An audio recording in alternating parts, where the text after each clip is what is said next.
Hello everyone! For today's video, magluluto tayo ng sweet and sour chicken. Ayan, very yummy and easy recipe.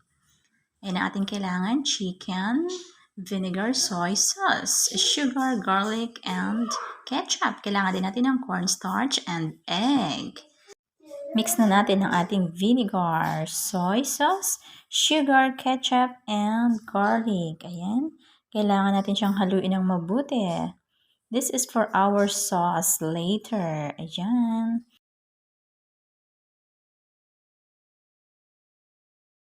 Ayan, scramble na natin ang ating egg.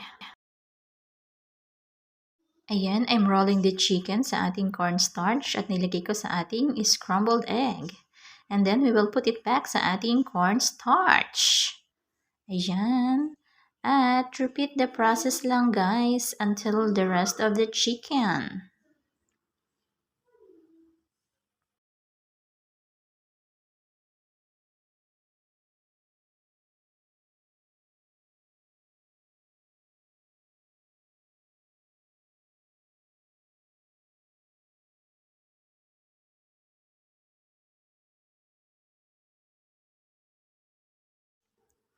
Ayan, and it's done. Ready for frying. At yan ang ating sauce.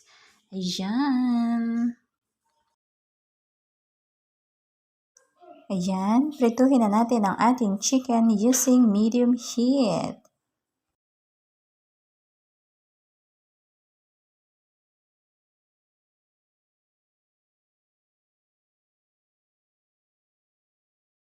Ayan, at tapos na nga tayong magprito. I put it all in the pan. Ilalagay na natin ang ating sauce. Ayan. Ayan, haluin lang natin siya ng mabuti to combine all the ingredients. Ayan, mix, mix, mix. Wow, let's cook it for 2 minutes para ma-absorb ng chicken ang sauce. Ayan, it's almost ready.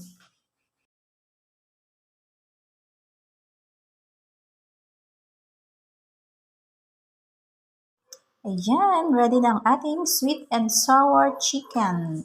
Easy recipe, yummy at pasok na pasok sa budget. Ayan.